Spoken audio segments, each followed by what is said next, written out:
All right. Well, before we get into today's episode, first I really want to give a special shout out to our sponsors, Industrial Bank. Um, Industrial Bank is a bank that's doing something most institutions still haven't figured out.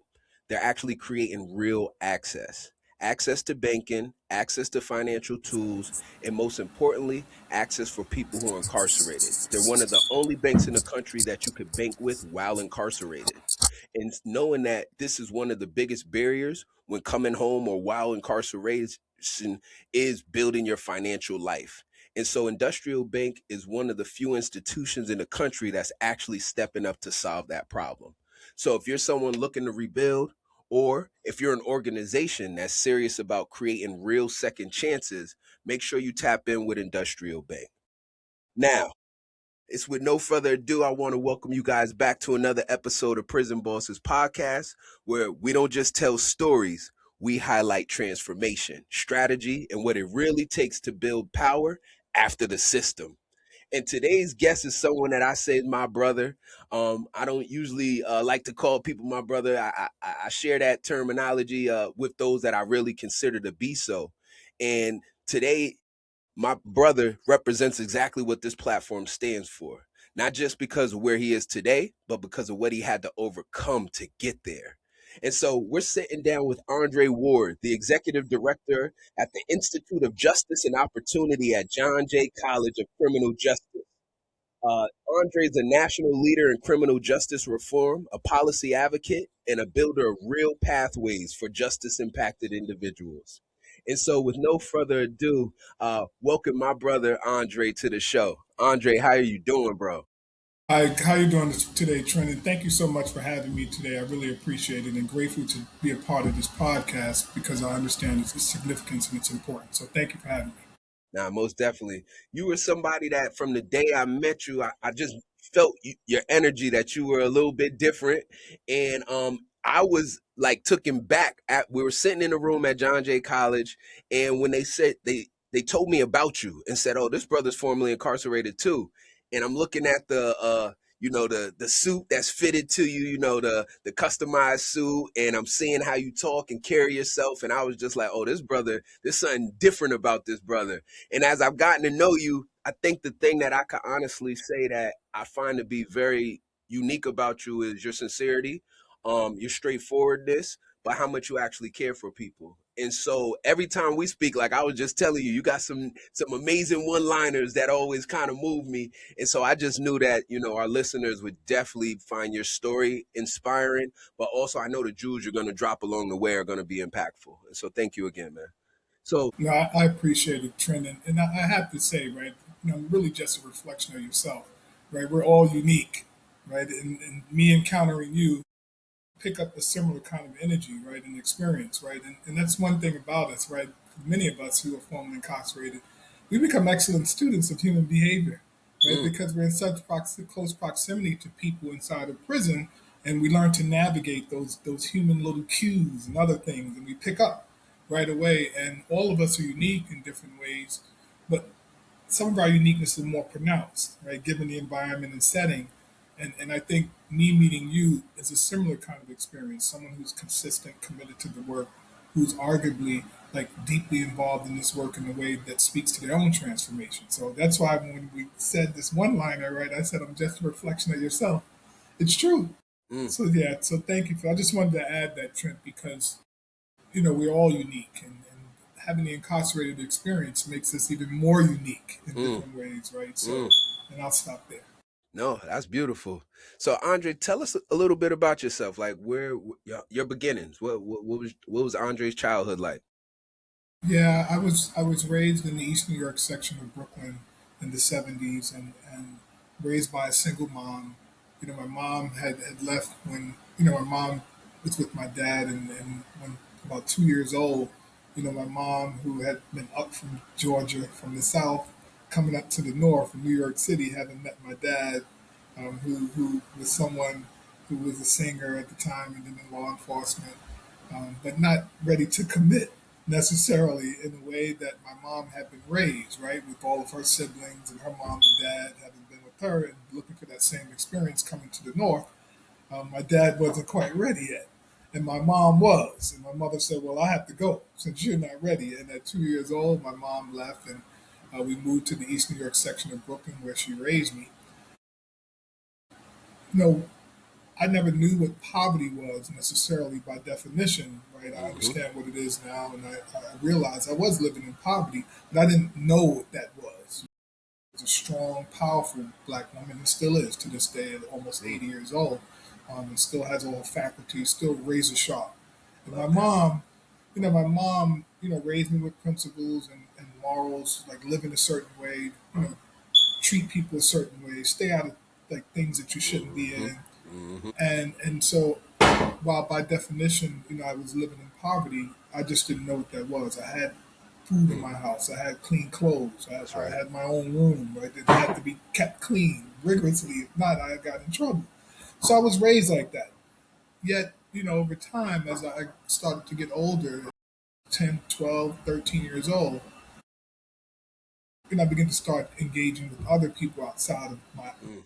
home, right? Mm-hmm. And being socialized a certain way during that era and in that generation, and growing up in an environment in the housing development in East New York section of Brooklyn, Right. we were all struggling with similar issues. Many of us didn't have our dads with us. Many of us were dropping out of school at the ninth grade. Many were going into jail and prison and coming home, and you see the guys with the waves and the muscles and the glowing skin, and you're like, okay, what's that? Right? And then, oh, he just came home from up north. And you didn't really know anything about that as a foreign concept to you, yet you know it was a reality and a part of the environment, the community. And Powerful. and so over time, I be while my dad hadn't been there, I had uncles and others who cared for me and wanted me to do well in life and all that, based on their definition what doing well is, Mm-hmm. which has a lot to do with go to school so you can get a nice house and a nice car, right, and a good job, right, which is some of the foundational things that our parents teach us, sometimes devoid of a historical analysis, right, of why people work, why people do what they Mm. do, and why the conditions are the way that they are that we need to be working. And so, growing up like that, the streets became almost like a surrogate father to me because Mm. I didn't have the dad around, Yep. and I began to look to my peers as somewhat this father figure kind of like person. Those peers were hustling, they were selling drugs, they were doing things, robbing, pickpocketing, like all those kind of things they were doing. And my mom obviously raised me. I had what I needed for the most part. New sneakers came out or something, I got a pair. I mean, not everything I wanted, but if I wanted something, I pretty much got it. Mm-hmm. But my peers, right, they had double the amount of that, triple the amount of that, and they were able to get the latest thing that came out. Right. And so I started reasoning, right, at an earlier age. I started saying to myself, well, you know, Ma, y'all telling me to go to school and get a good job and get a nice car and a nice house and all that. Well, hell, my friends, they Mm-hmm. selling drugs over there. They got a nice house, a nice Mm-hmm. car, or apartments or whatever they had at the time. Some of them had, when they were old, some of them had nice houses too. And they had women, Mm. right? Which is another Mm. thing in my developing stage as a Yes, younger sir. man. Like, oh, they Yes, had sir. those things that were really attractive to me. And so I said, well, why should I go to school, right? When I can Mm. see somebody getting the same thing you're telling me to get, they Mm. get that in 6 months, Right. right? And while if I had that kind of reasoning then, they could have like argued with me and said, well, yes, they are. However, right, they're getting it in by means by which they're likely to end up in prison or to be dead or to Yep. be addicted to something or whatever, right? Or dying from addiction to sex or drug, whatever. I didn't have that reasoning, so I didn't raise it that way to them. And all I did was just say, I'm just going to go into that path. And then I had family members who lived in the Crown Heights section of Brooklyn, right on the other side of town, who were involved in a certain lifestyle of trafficking drugs, all that kind of stuff. And naturally, I gravitated toward that in the name of that's my family, right? Mm-hmm. And that's my mother's brother and his Mm. children. So that's your Mm. brother, right? So it's okay if I'm around the family. But my mom was like, well, no, I don't want you around my brothers and my nieces and nephews, She knew. and because they're in that world, and I don't want you a part of that world. Well, it's hard to pull a young 12, 13-year old away from that world when your cousin, who's the same age as you, 13, 14, 15 years old now, Yeah. is driving the latest vehicle, Come on right? And now. it's like, Come on. so what? Yeah. And he's coming around like, hey, I want to pick you up, and so we can hang out.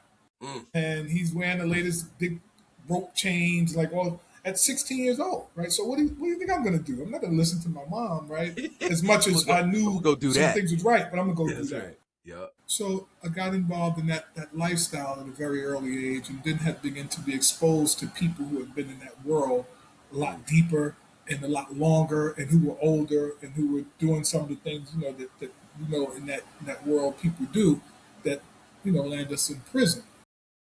Many of the people that people read about, these Dawn Divas, Mm. these having been around some of that stuff, right, in an early age, right, without getting into details, you just learn the world a certain way, that kind of world. Although you learned that world, that's not who you were raised to be. You Ooh, had talk to about it. learn it, right, Mm. and Mm. you know how it is in that world, Trent. You either become that or you Yep. be consumed by it, Yep. right? And so it's like the whole thing, the wolf sheep analogy, right? Either become the wolf or you become the sheep. That's right. And so being in that world, I very quickly got caught up in the criminal legal system Mm. at an early age, right? Starting with possession of weapons, all that kind of stuff, and obviously graduating and evolving in that world, right? What Mm-hmm. graduates and evolves with it is the challenges, the problems, the risks, all the other things that come with it, right? The beefs, so-called beefs, right? Then the police following you and like looking for you at some point. You ain't lying. All the time, internally you're suffering, Mm. right? And but you don't say Mm. anything, right? And Mm. I remember, when I was arrested um, for the crime I was involved in and sentenced to serve um, 8 to 16 years. I was facing 62 years to life in prison, and my sentence was reduced to 8 to 24 years after it was all said and done. What I realized is that prior to me even going into prison and being arrested, I laid in my bed in my home, right, to my 21 years old, Mm. and I laid in bed in my home and I was crying. I Mm-hmm. was crying, Mm-hmm. and I'm sure a lot of us have the same story, Mm-hmm. right? That's We don't right. say those things, right? It's true. But I was crying, Yep. literally crying in my house and looking up at the ceiling. I was like, I'm tired of this. I'm just tired. Mm. I'm tired of running from the police. Tired of having like be shooting at and being shot at, like all these kind of things, right? Knowing that that's not who I am, right? Mm. But this environment shaped me to become a certain way. That's right. But fundamentally, who I was a good person, a decent person, right? A person that just wanted other people to be well, just like I wanted to be well. And in that moment of silence, right, in my space, right, knowing that I'm running from the police, all these things is happening, even though money's coming in, I was not at peace. I Right. was not at peace at Right. all, and and Right. and, and that's the side that a lot of people who go through what we experience don't tell people. Right? We'll You're so right. glorify who we knew, glorify what we drove, we'll glorify the people that was around us, like all that kind of stuff, and how we led or followed, right? Because Yep. many people followed. Everyone wasn't the Most. big kingpin That's drug right. dealer Most like they're followers. saying. Most Yep. followed, myself included, right? Yep. So it's like all of that stuff, and people aren't honest about it, right? And that's what's misleading to generations that come after us. So I was arrested. I served 16 years of my life in prison.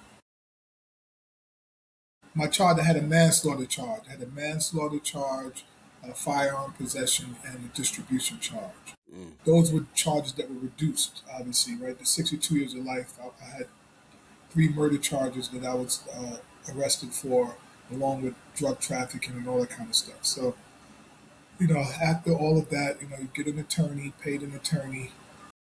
The attorney supported with getting that time reduced. Mm-hmm. Right? I don't get into this notion like people like telling. Right? I don't. I've never done that kind of stuff. I'm not judging people who did it or didn't. Right? That's Mm-hmm. that's not that's not my thing. Right? But my case was obviously had been reduced to 8 to 24 years, and so I'm grateful for that. And That's and one right. of the things that happened when I was arrested, my son's mother was 3 months pregnant. Mm. She was 3 months pregnant, and I never forget that I asked her to terminate. Right? I didn't want a child, right? Mm-hmm. Because number one, I didn't have any children. Mm-hmm. Number two, my cousin, who I spoke with about a very early age, who was like a partner, right? He had been involved with several women, right, at the Mm. time at 22 years old, and had like 5 children by 5 different women. Sheesh. And we would go around and we would travel, whether Syracuse, different states, right? We would go, and he had these children, children by these women. Mm. And in my mind, I said, I don't like that, right? I Right. didn't want, because I knew I grew up without, my Yep. dad, Yep. and yet he grew up with his dad his entire life, all the way till he was Mm. killed, right? When I went to Mm. prison, he was killed, right? So he had his father in his life, his entire life, with 8 siblings, right? He was Mm. raised, right, and you would think that he would think about the impact of that, right? And how, but he didn't. But I did, right? And I said, I don't want that. I don't want children by women all over the place, right? Saw my mom struggled, right, in Yep. her own ways, right? Yep. I said, I don't want to do that, right? And I had the sensitivity then, even though Mm. I was in a Mm. world where it didn't require that sensitivity to survive. But I was sensitive like that, and I said, okay, I'm not doing that. So when my son's mother at the time, who's a queen, a powerful sister, who I still have tremendous respect for. My son is now 34 years old, Mm. right, and he's doing well. And I'm gonna talk a little bit about that in a minute.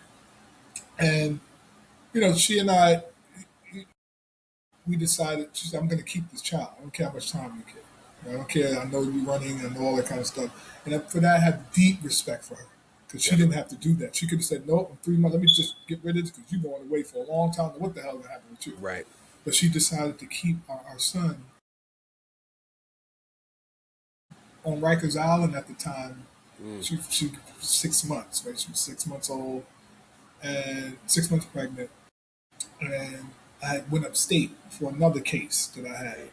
And then I came back down. They consolidated Yep. the case and all that kind of stuff. So I came back down now, and she was like 8 months now. She's much bigger. So I said to myself one day inside the cell, so you know what? I don't care, like whatever happens, right? 62 years, just let me have if I have a son, that'll be great. If I don't care. And that's what happened, right? We had a Mm. son. I didn't get the 62 years of life. I got the 8 to 24-year sentence. And in my mind, right there, I said, I'm going to change my life, right? Because 6 months of after my arrest while on Rikers Island, my cousin had been killed, right? I called one day at the house, and everybody was quiet, and people just broke out, right? He was Mm. driving one day, pulled, somebody killed him, Mm. right? So that was another, like, Trauma. wake up call for me Yep. to say, like, this is over. Like, this is Yep. done. Because he was like my brother, right? He was like my partner, my brother. And because I'm the only child, I didn't have any biological brothers or sisters, right? So I said, okay.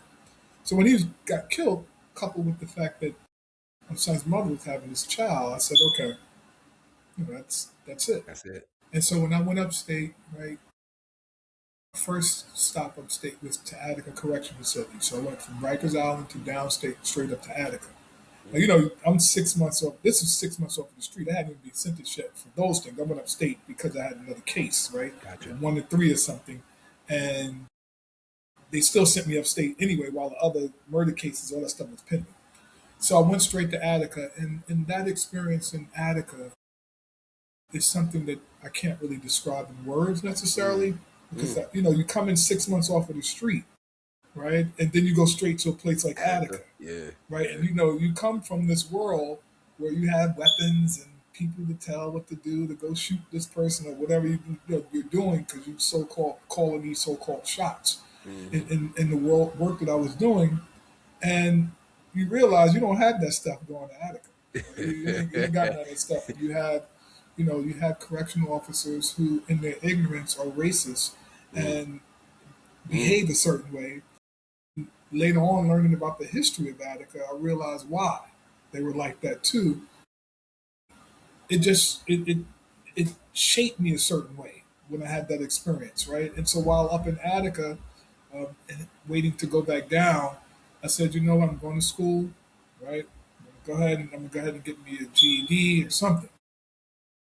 So I went back down. I got the sentence to 8 to 24 years, And I said to myself, okay, I had college up there at the time, right? When I came back Right. down. So I said, you know what, I'm going to do a bachelor's degree in psychology, bachelor's degree in business. That's 8 years, and I'm coming home, right? Mm. And that was my thinking at That the was the time. plan. Yeah.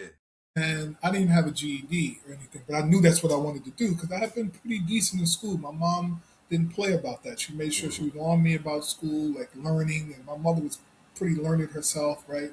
A person had a certain discipline about her, right? And I respect my mom, right, tremendously because I've never seen my mother act other than herself. Like, and our people do things for survival, right? And based Hundred on the percent. trauma and the 100%. experiences, right? 100%. So no judgment on any of our women or men, right? And our people, right, for like decisions they make relative to how they raise their children, what they expose their children to, right? No judgment there because of our experience of enslavement in this country and the trauma that it created and the transgenerational passing down of that psychology to Yes, sir. people Yes, causes sir.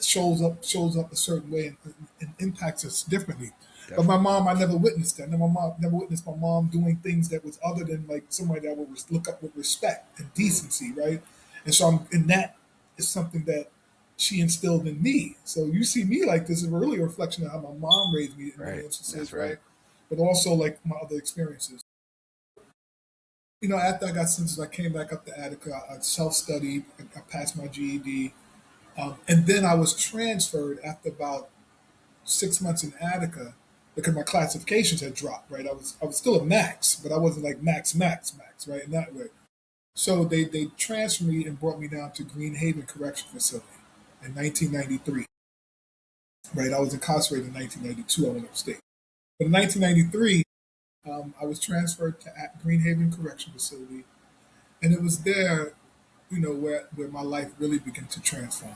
Mm. Because when I got there, you had legacy builders like Eddie Ellis, Luke Mon, Larry White, and others who were there, who had been there rather, because Eddie had been released when I was incarcerated. Right in 1992, he had just been released from work release, and I had just been incarcerated upstate.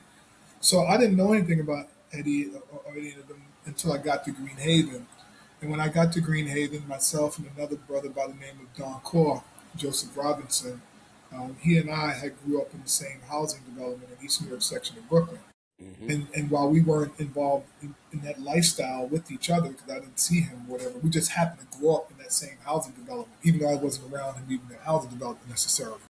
Right? But we just grew up in the same area. So when I saw him, he's like, hey, I'm from this housing development. I was like, oh, okay. So I remember you from this side. Yeah. And so we got to talking. And he had been transferred from Elmira Correction Facility to Green Haven, right? And he had 25 years to life. And he served 27 years, I believe. He's been home now for maybe 7. He's an author of several books. So he's doing well for himself now. But he was like, at the time, he was like reading books on business and like doing stuff like Mm. that and listening to tapes by Naeem Akbar Mm. and those. And I didn't know anything about that, right? But he had already been on that path, right, at Elmira, right? He might have been like 21 years old, 22 years old too at the time. But he had obviously gotten in contact with somebody while in Elmira that supported him with these things, right? And he brought that with him. So he and I would be together often. And we'd be reading books on stocks, mutual funds, all these kind of things. And then we started becoming entrepreneur while we were in there. And what we would do is we would start selling, we would get bags of candy from home, right? The little small, little hard candies and all that kind of stuff. They used to let Hmm. them in Green Haven, the rock candies, the mints and all. Yep. And we would Yep. put 20 in a pack and sell them for stamps and do stuff like that. We would Mm. order Kwanzaa cards, right? We would get the Kwanzaa cards and the Christmas cards. And during Kwanzaa, we would sell the cards for cigarettes and the stamps. So we started doing that. And we would be in the yard and we'd be sitting at the table, him and I was reading books, right, by ourselves. And some of the old timers used to walk the yard, walking around. They used to always see us. Like, hey, young brothers, y'all always sitting here trying to do something positive. Y'all need to get involved in the resurrection study group. Mm. So I didn't know what that was. We looked at each other, Don Core and I. That wasn't our names at the time either, right? And I'll try to speed up for the sake of time, right? But that wasn't our names at the time, right? They called his name Don Core, mine was Imani, right? But we weren't called that. So we got in front of these men, right? They were old timers, some of whom were former Young Lords, Black Panthers, all that stuff, but had been a Mm. part of this Resurrection Mm. Study Group think tank that Eddie Ellis, Larry Luqman White, many others have been a part of. A couple of whom Powerful. founded it. Powerful. And I believe I may have been like the second generation of the Resurrection Study Group, right after Eddie and them. And when I had met the men, many of them already had 87 numbers, Mm, 39 numbers. This is 1992, I mean 1993. And some of them had 87 numbers, which means they were incarcerated since 1987. that's right. Right? Some had the 1977 numbers, 1976 numbers, right? That long, right? They had been inside. And they had developed an analysis and an understanding of our community, politics, the criminal legal Mm, system mm, mm, in ways that I had never, because I didn't know anything about anything right. except, Dr. Still a Martin baby. Luther King. Right. And Dr. Right. Martin Luther King, they kind of shoved that to Yep. us, right, in Yep. school Yep. without any other deeper analysis, right, in history, right? They just give you the version of Dr. King that they feel is more palatable in different ways. Right. And so I didn't know anything about history and none of that stuff when I came in there. And they had something, the Resurrection Study Group, they would meet in what they called the war room. And the war room was where they sat and they'd strategize and looked at the community and the world a certain way. Mm, And it was all done legally, and it was all done in ways that was consistent with Green Haven, because Green Haven had been known for a facility where they had programming, they had people there that were conscious, they were engaging elected officials, they were doing things, right? right. Because of the consciousness that was there. Mm, And in order for us to become a part of the Resurrection Study Group fully, right, we had to go through the Black Studies course, mm, right, mm. before we even got into it. So it was a whole That's process. powerful. And the Black Studies course had been about, I think it was 18 weeks inside the school building, right, during the evenings, right? And it was, I think, one day a week for 18 weeks, 2 hours, Mm, right, and up in the school building. And when the class started, it might have been like 25 of us in the class, right, up in the school building, right, for this Black Studies course. dwindle And down. by the time it ended, there was only three of us left, right? And the three of us left was myself, Don Core, and another brother named Jelani. Mm, And a part of that 18-month experience, 18-week experience had to do with transformation, how we see the world, how we think. And in the end, you would change your name to reflect mm, who you wanted to be, right? It's like a gotcha. rites of passage, right, in many ways, right? So during that 18-week course, this Black Studies course, I learned everything from about history to politics to economics to education to ancient Kemetic sciences, right? Like Man, all of that. powerful. And it's an education that I will never ever be able to get anywhere, right? Because the men who taught those classes was scholars, Mm, academics, right? Without degrees, right? right. These guys were sharp. I'm talking about like Right. sharp, sharp, sharp, right? Mm-hmm. And they didn't have Mm-hmm. degrees. Some of them had a couple, maybe had a degree, but most of them had degrees. But they had analysis and understanding of the body of knowledge that they were studying. Somebody Mm, studied Black history, mm, like Kishaka. I'll give him some. Kishaka is one of them. Kishaka had a depth understanding of the history, so he would be able to. He taught that part of it. Somebody taught ancient Kemetic science. right. That was his area of expertise. Somebody Yep. knew about politics. That was their expertise. Mm-hmm. But all of them knew a little bit about all of that, Right. To right? tie it together. Exactly. They taught me, and they were my mentors. Mm, After the class dwindled down to three people left, we changed our names. Don Cor became Don Cor. In Kiswahili, Don Cor means one who is humble. And if you saw mm. him and spoke with him right now, his temperament is like that. He's You would humble, he's know. soft spoken, right? That's who he Yep. is, right? Then Jelani. Jelani was the other one, right? His name is not Jelani, but he changed his name to Jelani. Jelani in Kiswahili means strength. And Jelani was strong, right? Like literally strong too, right? He's like 173 pounds, like a lift 400, 500 pounds, like shoulder Oof. press 225, Oof. talking about long bar Right. 225, show at 173, 78 pounds. So he was strong, right? He was really strong, right? And he also had a strong character, right? Not in terms of like expression, but he's just like strong in his own way. Mm-hmm. And then my name was Imani, right? I took on Imani, which is the seventh principle in Kwanzaa, which means faith, right? And that was in night, belief in our people, our community, right? All those kind of things, right? And that was 1993. And Mm. my name from 1993 all the way up to this day, to some degree, some people see me that They'll haven't call seen you. me in a while. Hey, Yeah. brother Imani, how you doing? Yeah. So that name stuck with me for many, many years, right? Mm. And I still strive to embody that, right? Let's Because I go. believe in it Let's fundamentally. go. So after that, right, I didn't know anything. I would sit in this war room with them, and they go to the table and they started talking about this thing called the non-traditional analysis to criminal and social justice. Mm. And the non-traditional analysis was really an answer to a problem in our communities and looking at the conditions and offering solutions, right, Mm. that mirrored the expectations of people who were conscious about our conditions, about what we deserve, not what we are like depending upon, but what we deserved as Deserve. a Yes. community of people, right, from black and Yes. brown communities largely, but certainly poor whites as well.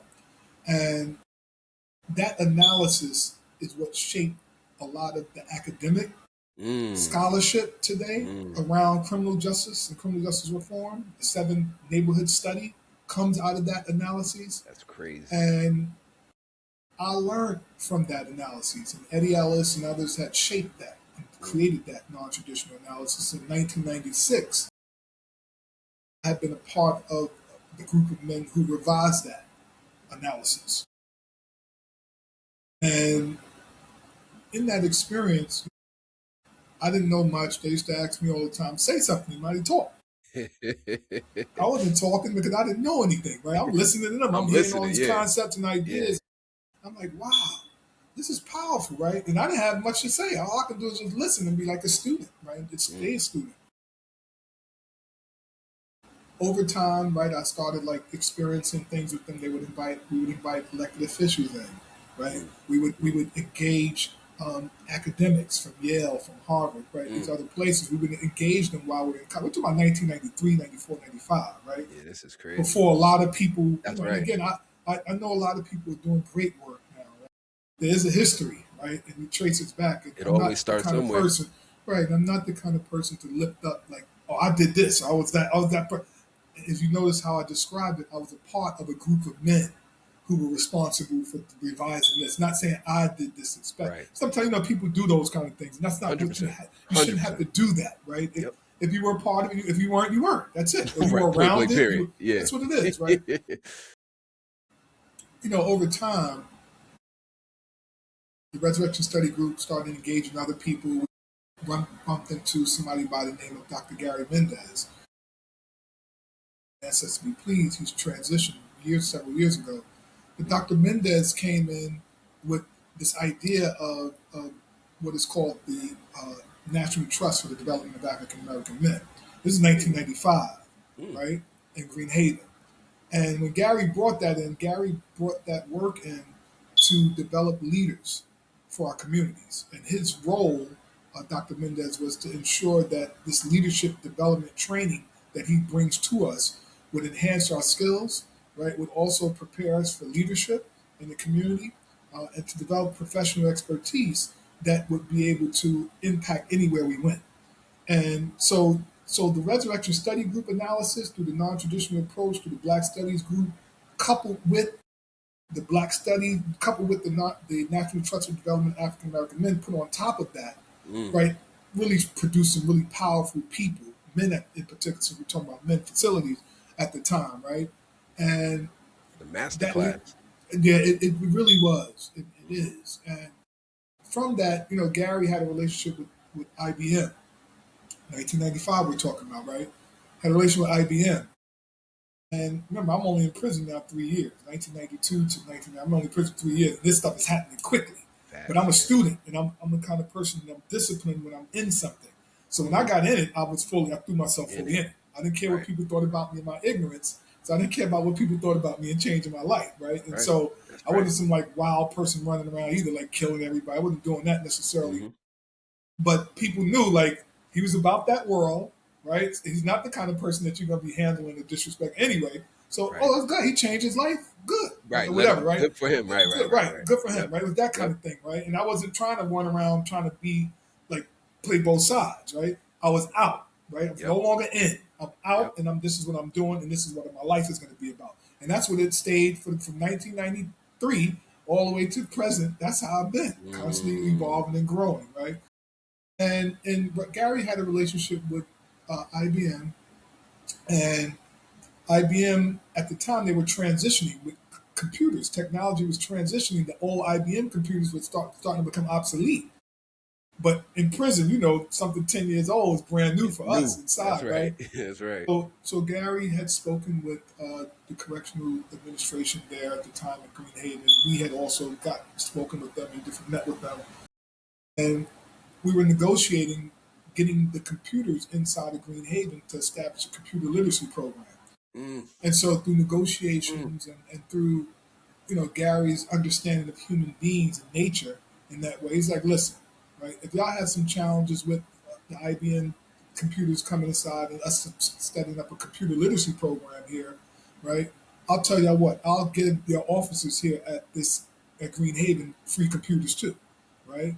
Because what Gary also did was he made sure that each of us that were part of the Resurrection Study Group in the National Trust got a computer to send home to our children.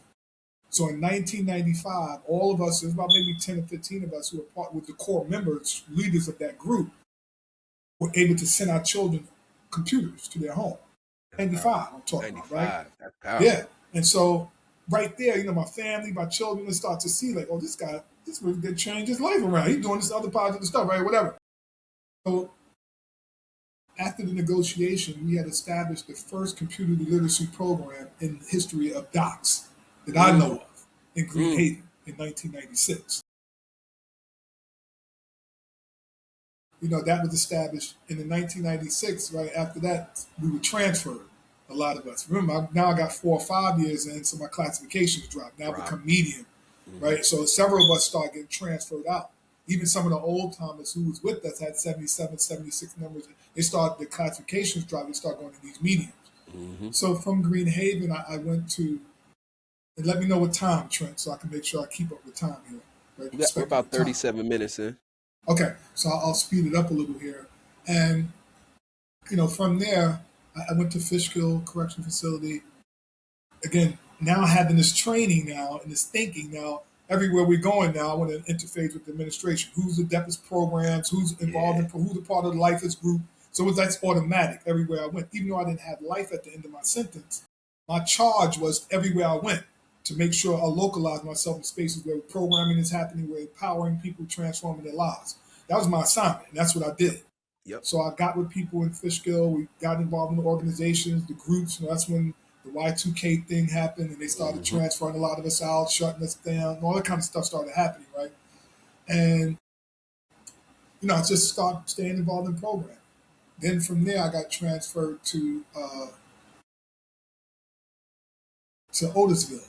Yeah, from Attica to Greenhaven to Fishkill to Otisville Correctional Facility, where I stayed there the rest of my time. I served Gotcha. 8 years. And, throughout the entire experience, I had my spiritual journeys and transformations and engaging with different religions and faiths. I went through many of them, right, from Buddhism to Christianity to Islam. Right? I went through a lot of those experiences, right, and grounding myself in Islam in different ways and learning and being shaped in different ways by those various religious That's right. experiences made me a certain way and way of what I thought. Toward like the ending of my sentence, the 8 years I was in in Otisville, you start to emerge as a leader to some degree, right, over Definitely. time, right, and like Definitely. how you carry yourself, the respect that you command, not out of toughness, but out of people know you're genuinely committed about their well being. So Correct. you get that kind of respect, right? With Yep. no, Imani and them brothers over there trying to get programs started. That's what they're trying to do, man. Yeah. Don't mess Lead with them them. along. You know what I mean? I mean, Yeah. not Let that them. people That's right. would, but those are brothers. Let them do. Right. That's what they're doing for us, right? For us. Right. So Right. Right. exactly. So it Yep. was Yep. that kind of situation, and you know, many of the old timers who taught us and mentored us now started coming to the facilities, and Hmm. then they start seeing us now like, damn, I remember y'all didn't even talk. Right. Right? I remember Right. y'all was afraid to talk because y'all didn't know much. But look at y'all now, man. We're so glad. And for me, it was a deep Mm. gratifying experience to know the people that mentored you are saying now, like, we're happy, man, and proud of you that you went through what you went through, learned what you learned from us, and look, you took it to the What next you're level. And doing. that's what you're supposed to Right. do. That's right. So it was released in 2009. Wait, Andre, before you go into Yeah, your sure, to being released, I just want to highlight a couple of things just for our listeners. sure. I don't want certain things that you said to go over their head because that portion of your story is powerful. I just wanted to highlight how a couple of things you said. How you said school you started to take school while you were incarcerated, which was something that literally changed everything for you. In addition to that, we also heard how you really focused on a mindset shift. You started to read. You're reading now with the brothers. And in addition to just reading, you're also taking business on you're doing business on the inside. You started your own little hustle, so you got that Yeah, going. But the thing that I really hope everyone understands is you started to surround yourself with people you can learn from, mentors. And we know a lot of our brothers and sisters are locked up, and we spend time and we're around a lot of people and we hear a lot of stories, and there's a lot of storytelling. A lot of that shit is bullshit. It's a waste of time. But I love how you emphasize you were around older people. My experience being the same. I surrounded myself with older people while I was incarcerated that I could learn from. And so don't let that go over any of your heads. The other thing I just really want to say is you talked about skills. We have to get as many skills as we possibly can while we're inside of there. And I love how you said you were getting skills, but it was leadership skills. And I know the next phase, you're going to be able to tie in how those leadership skills have been able to help you be who you are today. I also like that you said, I'm out. Once you decided that you were done with this, you jumped out of it and you gave your full everything into what you were into now.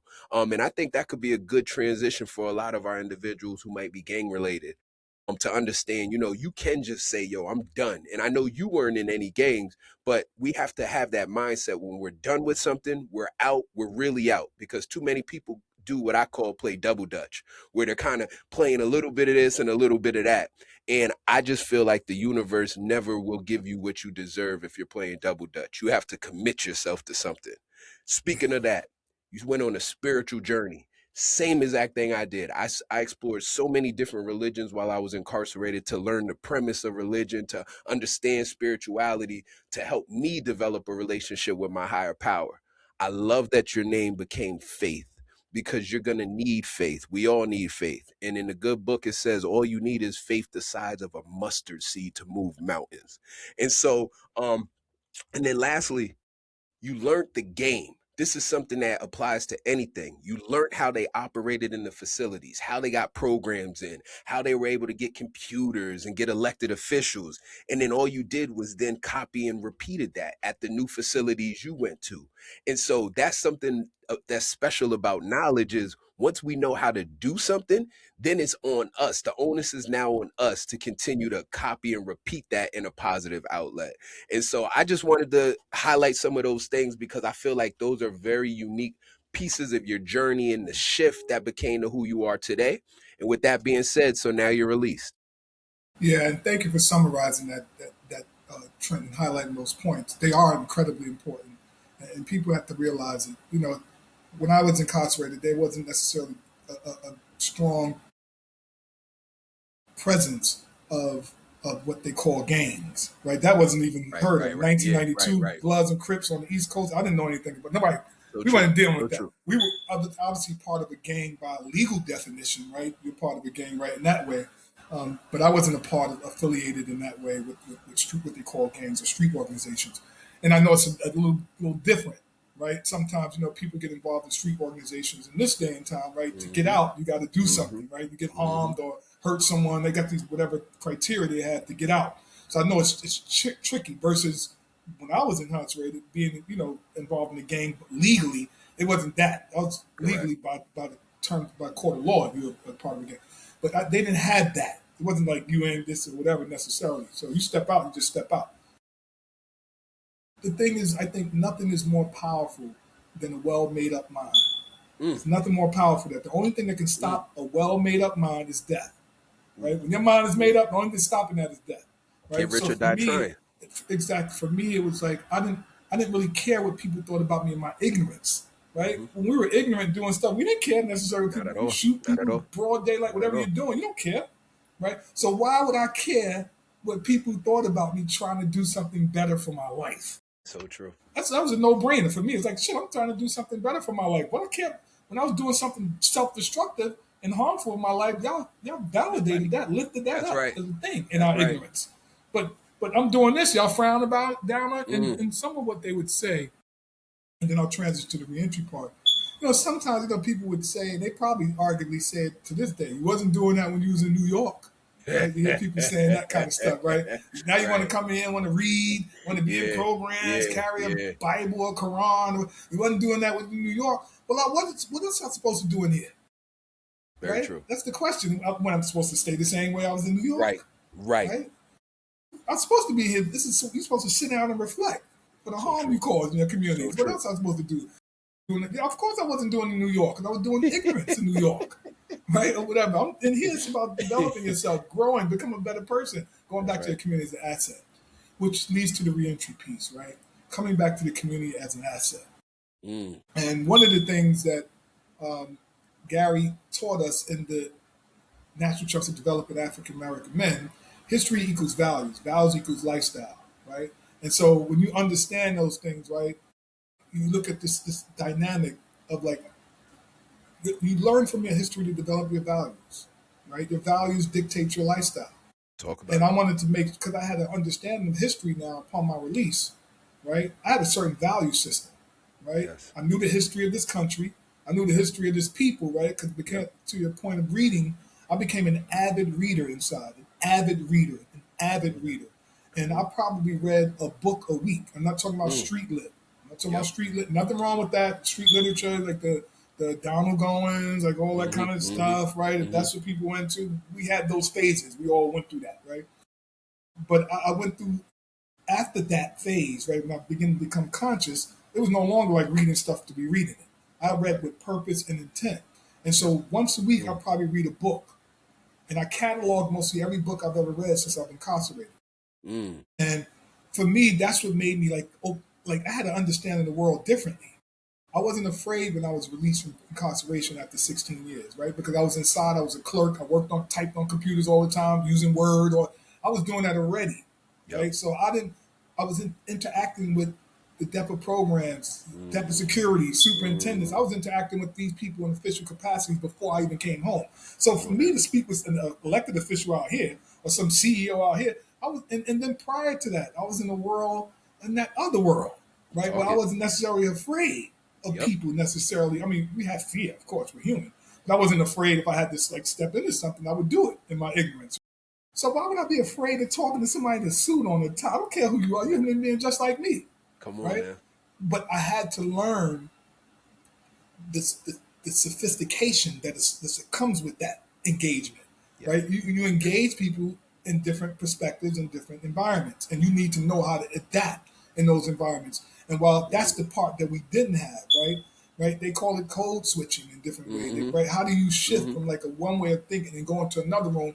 You're still who you are at your core, but you know how Yep. to engage that space with the language and mannerisms that space requires. If not, you stand out right away and people will distance themselves from you because they know you don't belong in that space, right? So I had to learn that. And so when I came home, I didn't have any degrees or anything like that. I just had my GED, had a few credits because I had stopped the program in 1994 on the Pataki, right? But I didn't have any degrees or anything like that. So when I was released um, after 16 years, I came home January 16, 2009. I Mm. was released. And Mm. obviously that's the day after Dr. King's birthday. And I Mm. always honor that, right? That's really like, I consider that my birthday to Mm. some degree, not like in the summer months where my birthday is. But I consider that because, that's when I came back into the world after Mm. 16 years of incarceration, a totally different person in my thinking, right? In ways. So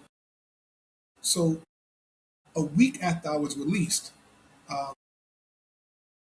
I got the opportunity to be with somebody who was like this the band, the myth, and the legend, Eddie Ellis. Ah, And when I was inside, Eddie Ellis and another one of my mentors, Dr. Devon Pryor, they would come in to the facility every now and again, right? And I had the opportunity to meet Eddie and Devon like on a couple of occasions, right? Because if Eddie and Devon come into the facility, right, The life is we organized it. So I get the chance. I never met Eddie before in my life. You talking about from '92 all the way up into 2000 and maybe eight. I mean, no, 2006 or five or so. I never met Eddie in my life. You hear about people, right? I Right. know his work. I read it. I supported him, revising some of the work. Like I knew of him, right? People talked to him, who talked to him on the phone. But I Mm-hmm. never met Eddie like in person until I met him in person, right? And it was in Otisville Library, and him and Divine came for a Quakers meeting because we would leverage the various organizations, religious groups to bring in people from the outside, right? Yep. And that's what it was, right? You had to Yep. leverage that, right? So Quakers group because it was non-denominational, and that way it was ecumenical. People can all from religions would come, right? But we were all organizers and thinkers, right? Correct. And Quakers held space for that. So Mm-hmm. we invited Divine and Eddie in. They came in. I met them. We talked or whatever, right? This and that. You know, I forgot how it happened, but somehow Eddie found out I was home, Mm. right? And I never forget in 2002, Eddie had started the radio show On the Count, the Prison and Criminal Legal System Transformation Report, right? He Mm. started it in 2002. The first radio show in the tri state area in New York ran exclusively by formerly incarcerated people. Cool. Unheard of, right? Because in Cool. 2002, it was not popular. It was not something that Not was at all. lifted up about Nope. formerly incarcerated people leading anything, right, outside, right? That That's was right. unheard of in 2002. Mm. And so Eddie started that radio show, right? After he was released in 1992, he started it. And when I came home in 2009, I think Divine or somebody got, so Eddie said, you gotta come down to the studio. He wants to come down to the studio. This is a week after I came home, after Mm. 16 years. And Eddie made me the associate producer a week after I came home, right? I Big. became the associate producer of On the Count, Big. right? And learned from Eddie Yep. directly, right? Yep. And I don't talk about this much, Trent, because again, people, lift names up and sling names. That's not my spirit, right?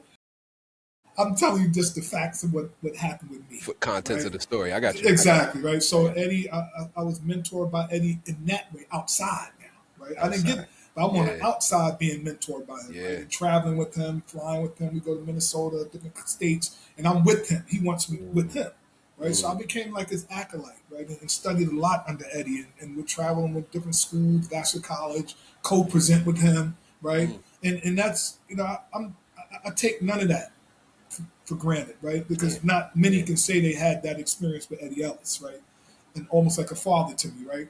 And so all those years, right, 2009, all up to 2014, when Eddie passed, transitioned back to our ancestors, I was Mm. with him. And when he Mm. transitioned in 2014, I assumed leadership over On the Count and became the executive producer, right, for it. But Eddie will always be the executive producer posthumously, right? So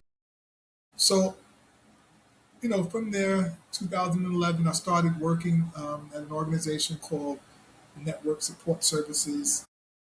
Ann Williams at the time had been the executive director. She since passed away. And Damon Moore, who we affectionately call Do Right, that Mm. some of the brothers know Mm. inside, right? And Do Right was my first supervisor, right? He hired me because Mm. we were in Otisville Correctional Facility in the network program. And he went home and became the director of that program and hired me Mm. as an anger management specialist and career coach because I had gotten certifications when I was inside. I got my peer Yep. certification inside. And I did all those things to prepare myself. So I just didn't have the degree yet or the experience in the workspace. So I worked there for about 6 months and then got hired at the Osborne Association. Mm. And I started there at the Osborne Association while simultaneously, let me just say, after I was released in 2009 and started working on the radio show Eddie a week after I was incarcerated, 3 weeks after I was incarcerated, January 27th, 2009, I was enrolled in college, right, Ah, full gotcha. time. So I Okay. was enrolled in college at Medgar Evers College while simultaneously working at the network support services. So after 6 months there, I went to the Osborne Association. I finally graduated my associate's degree from Medgar Evers College. Mm. And while at Osborne, I started being involved in different roles there as an outreach worker, starting off. Then, when I got my bachelor's degree in social work from Medgar Evers College, I became the program coordinator for the young adult program Mm. at Osborne. and kind of like went up through the ranks, right? Yep. And that's Yep. Go in sometimes that what ladder. people, sometimes, I think it's important people don't skip sometimes, right? You got people that are gifted. Don't get me wrong. You have people that are gifted. They can assume and hold Yeah, those roles in those levels. But most majority of people, it's a very small few that can do I that. agree. Majority of people need to go up through the ranks so you understand how these things work. You Because got I to know go through it to sometimes when get to it. people jump it, they miss some critical things and they wind up falling, right? 100%. Because they miss those other things. So Yep. Yep. I became a program coordinator there. From program coordinator, I became a manager of a program. So now my Mm, responsibility started increasing. I started off supervising 4 people with this small young adult program, 16 to 24 year olds. I did that for about a year and a half, and then a Department of Labor grant came in for about 2 million, and now I had to be responsible for supervising 10 staff and hiring mm, managers. So I grew there, right? And then yep. from there at Osborne, I became the director of the entire workforce development unit, which was about Mm, 5 programs, maybe 50 people, and maybe a $6 million budget, mm, right? So I stayed in that at Osborne for about 6.5 years doing that work. And then from there, I transitioned to an organization called Common Justice. And Common Justice was the first uh, organization that deals with people who, the first alternative to incarceration victim services program at the time in gotcha. the country, Gotcha. right? Gotcha.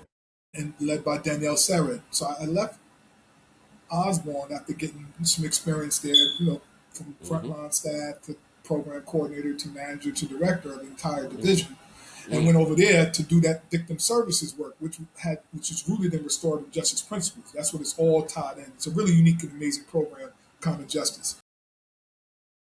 I stayed there for about 18 months or so, and I served as director of their program for their Brooklyn and Bronx sites.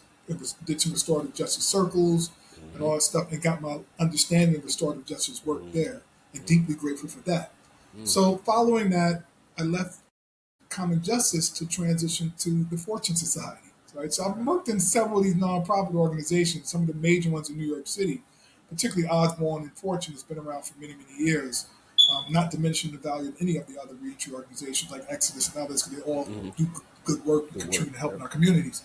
And so I went to Fortune Society after Common Justice, and I was hired as the associate vice president of the workforce development unit.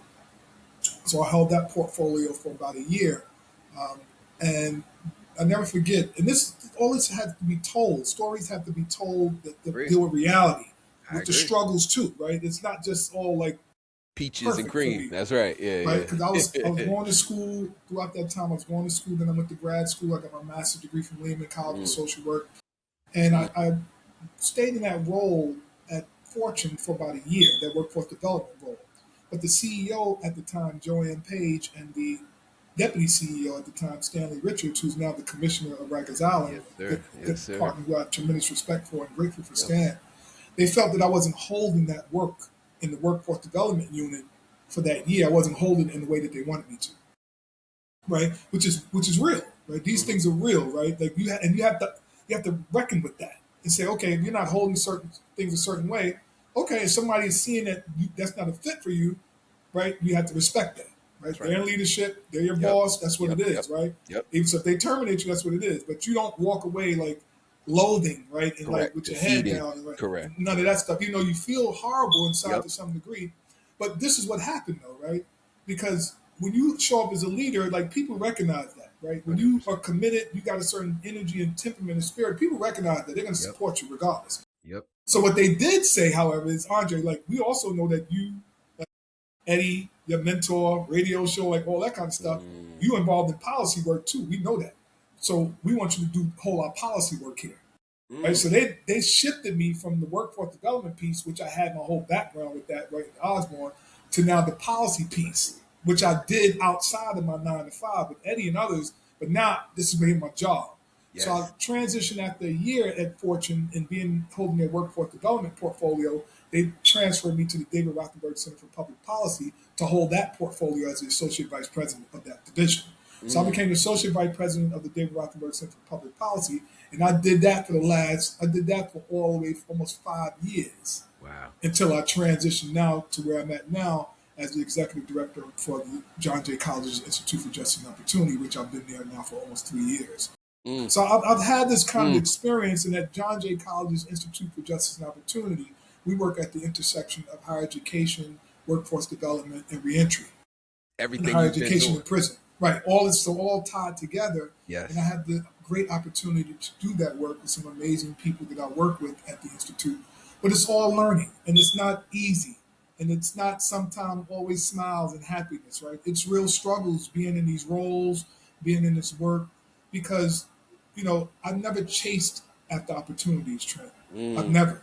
I've never mm. chased that. I've never tried to undermine people to get their role, or I've never done that. I just strive to show up a certain way, and people that have values that's similar to your own, as you said earlier, being around people that's similar in their thinking, they're going to recognize that right away. They're going to want you to stay in these circles, right? 100%. Because you're somebody that has integrity, somebody that can be trusted, someone who Yes. stays out of foolishness and messiness, right? Values. And again, we Values. saw it right away inside. We know what foolishness and messiness is from the world that we came from, the world we went through, and where the world we are now. And we know what to stay away from. And again, we develop a certain understanding of human nature because of being incarcerated. Everything is pronounced and magnified. You see Yes. every little thing, every Yes. micro thing. You pick it up from a person's like attitude changing, from the twist of the mouth to the eyebrow raising. Like we are students Yes. of human behavior from our incarcerated experience, and we should never ever lose Mm, that.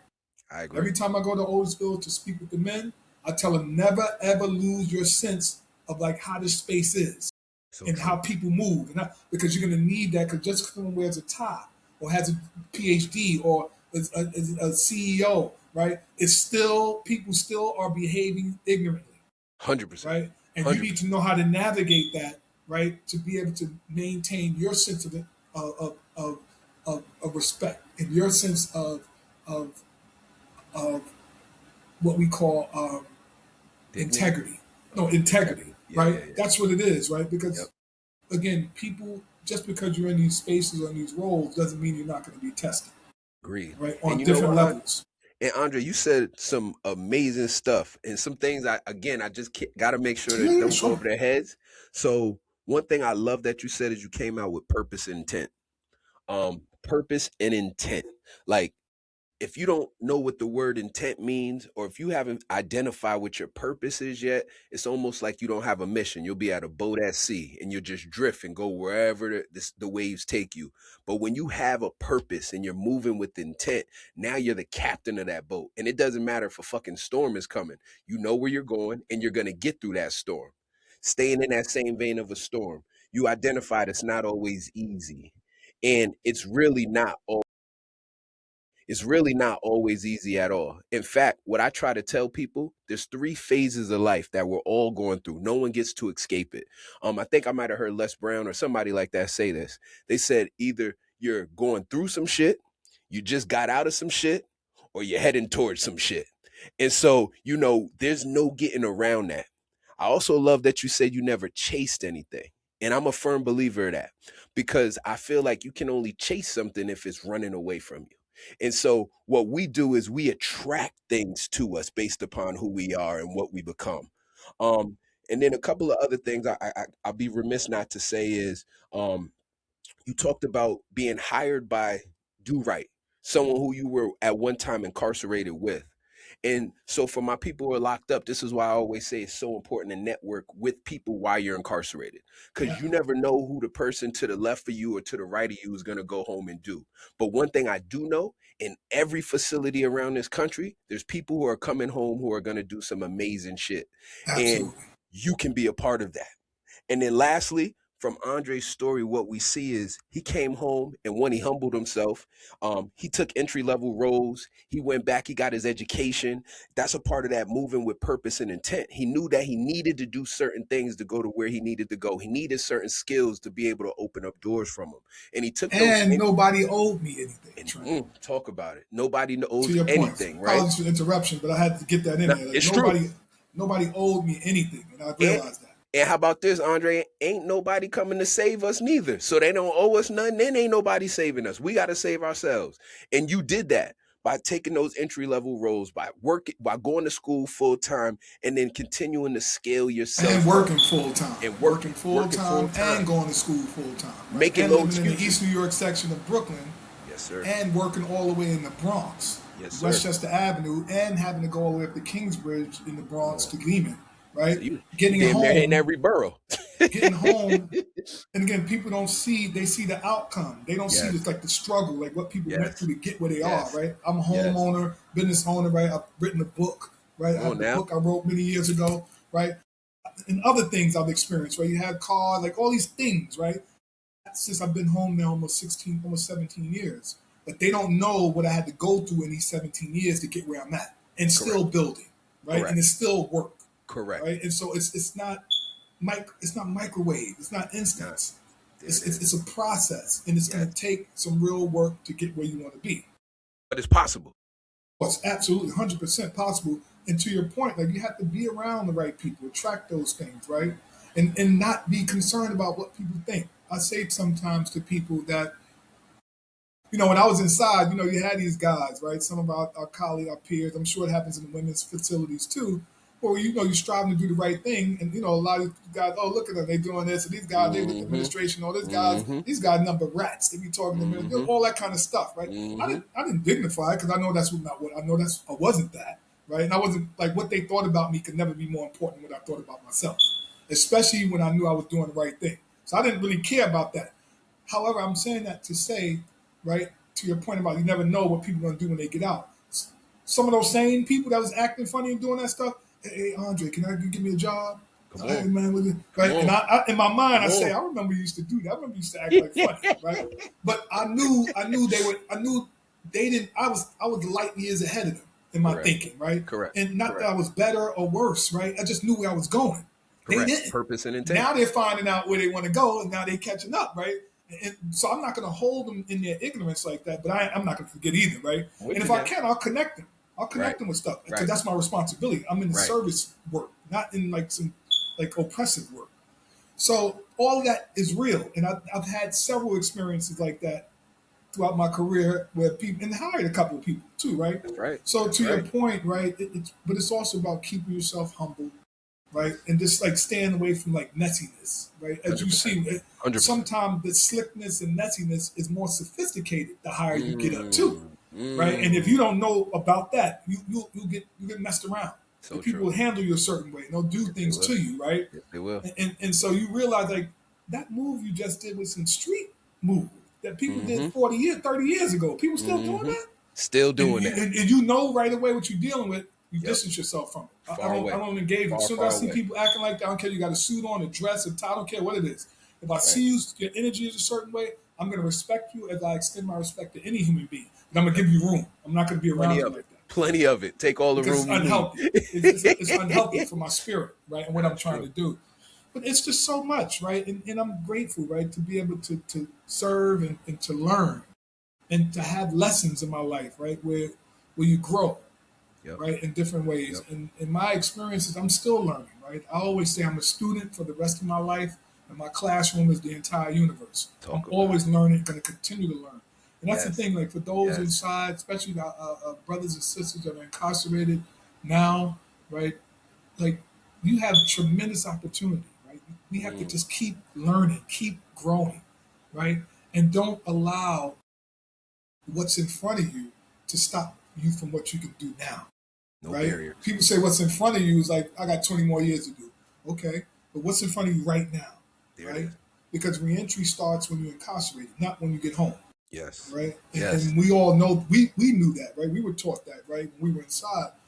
And I'm just grateful, man. I'm just grateful. I see you had the People First shirt on, and Yes, again, sir. thinking about Eddie, right? Eddie was like the harbinger of that kind of movement around language, right? Mm. And wrote that language letter many years ago that many people are Mm. adopting, right? About I changing s- language. so that language letter is on my I email saw it on your thread, link. bro. I saw it. Like, I saw come it on today. I was now. like, oh, Come okay, on. Trent has that on, and I clicked on it and I saw it. I saw it, And right? thank you for giving me that context. I didn't even know that that originates with Eddie. And so, like, Oh, it just the started with history. Eddie. Eddie Come wrote on, the man. letter, the Come on. language letter. I think it was in 1997, if I'm not mistaken. Yeah, Eddie was a But it's either bad. 1997 or 2007. I think I think it was 2007. Eddie wrote that letter. Right, I Man, you wasn't were home yet. blessed. You were blessed to be able to be mentored by him, You man. know, I know I you know. mean, I I know you mean, know. I have no words really to describe it, right? Hmm. Because it's not. And some people tell me you should write a book or something about that stuff. You've been around Eddie like that. I'm just sensitive to that. I'm not trying to I'm like with you. Now I'm glorify with like you. I'm with you. you know how people do that kind of stuff. I don't Yep. I don't need to do that I'm with necessarily. you. Like people I'm with you. know, they know. Right. If I ever write a biography or something, of course I'm going to devote an entire chapter to Eddie. Right? That's my father. Right? When he passed away, I went to his home, right, and collected some of his things with his brother Bruce and Mm. Divine. Say they went to Eddie's home. Come on now. Here, Imani, what you gonna take? Like Right. his ties, books, like when he's on his deathbed, going to visit him while he's on Mm. his deathbed and Mm. talking to him with his last words, like Monty, make sure you hold this shit down. Like people, even Luke Mon, Larry White, right? Mm. Same person, right? Larry Mm. Luke Mon White, right? Right before he passed away, right? I was in Paris, right? Because I was representing the Institute of Justice and Opportunity at John Jay College, I had an opportunity to go to Paris to visit the jails there to speak with the men. And when I came back from Love it. Paris, my spirit said, go visit Lukman because he had been hospitalized again. So I Mm. went to visit Lukman, right? He was in the home, right? Talked to him a little bit, bought him his Chinese food that he always liked. A week later, Lukman passed away, transitioned to our ancestors. So I got Mm. like these stories, right? And Mm. don't get me wrong, I'm not the only one. There are many, many brothers and sisters that got stories about Eddie and Lukman that I had no clue about, that they know Right. much more about. Because they touch But so I'm just many talking, people. Yeah. exactly, I'm just talking about my experience, direct Agreed. experience with them. And I just strive to represent them in my own way. But they don't hear me running around like, oh, I'm Eddie. I don't Right. do that. I don't. Right. You Now, really. I don't even talk about the show like that now necessarily, you right? don't. You'll You know. don't. Now I you're don't have very to, humble. right? You're very humble Right? in your I know approach. what it draws. It Right. draws all kind of. It's going to draw it regardless. But at least I can't. I won't. People can't say I feed it, right? Correct. These flames of like that, and I'll stop there. But what I will say is, I want us to give you a thanks because I know we're a little bit over on our time. I try to be mindful of our viewers, but I want to say you did feed everybody today with an amazing story, your journey. Two, the jewels that you dropped, even though you probably weren't even conscious of dropping the jewels, but the jewels were just dropped through your story and through the trajectory and the things you shared, and so. I just really want to encourage all of our listeners. I think this is one of those episodes you definitely want to go back and spin the block one time and re-listen to. Pick up on some of the jewels you might have missed on the first time around. In addition to that, I would like to let them know like where can they listen to the radio at? Is there a way they could find you if our listeners wanted to reach out? Any of that information that we could share with the listeners at this time before we close out? Yeah, sure. The radio show is called On the Count, the Prison and Criminal Legal System Transformation Report. It airs on 99.5 FM, WBAI, in the tri state area, New York, New Jersey, and Connecticut, every Saturday from 10 a.m. to 11 a.m. Eastern Standard Time. It's Eastern Daylight Time. I know they changed it now. It's a little different, right? And you can go online. Just type in www.wbai.org, and you can go and listen to it. The show's are also archived, so you can listen to older shows, right? Love that. And it comes on. It's online and it's virtual. The show has been around for almost 25 years Mm, since 2020 since 2002. The mm, show has been on air, so it's been a long time, right? And love that. I've been assuming leadership of that since 2014, right? Since Eddie transitioned. When he transitioned, Give it right step to you. right in, just like when Yep. they mentored me in the Yep. beginning, and you go to another facility, do what you How you represent, going there? right? That's right. Do go step in. You have to step in. So that's one thing. The other, that people want to get in contact with me, they can reach me at Andre Ward. Let me just give my on account email address. If they want to reach me about on account issues, Yep. they can reach me at Andre Ward. Yeah, Andre Ward, one word, ANDREWARD dot on the count, which is one word, ONTHECOUNT at gmail.com. So it's Andre Ward dot on the count at gmail.com. Or you can reach me at my work email is award, like an award, award at jjay dot cuny dot edu. That's jjay dot cuny dot edu. You can reach me there. And I really appreciate it, Trent, and thank you for all of your leadership here. your story is equally as amazing as mine, I'm sure. And as all of our stories are amazing, Mm-hmm. right? I don't care Mm-hmm. who it is, Mm-hmm. women, men that are incarcerated, Right. each of our Right. stories are incredibly powerful Yes. and certainly teachable for people, right? People can learn from all of our stories, no matter Yes. who you are if you're I agree. incarcerated. And I thinking agree. about how that story can be used as a tool for change, Yes. right? Yes. So that's my story, and just thank you, Trent, for your leadership. And we No. look forward to having you on your show because we're going to interview you in a minute. Yes, indeed. I'm gonna be on the count, so I definitely ask you guys to check it out. Again, everyone, we thank you for you guys sharing some time with us today and allowing us to, share our stories, some of our viewpoints. As you know, this is all about transformation. This is all about hope, motivation. We know that behind the walls, behind the gates, hope is something that they try to strip from us. And so that's why I'm so intent. My intent is to always provide that hope and motivation, but not leave it there. I always want to give you actionable things that you can start to do in your lives right now. And so go back, check it out. Andre left a lot of jewels of actionable things that could be done right now that you can start to institute into your life. And like always, we ask that you be safe. Until the next time we see you, continue to hold your head, continue to be a forever learner, be inquisitive, asking questions, and move with purpose and intent. Thank you guys again for being with us.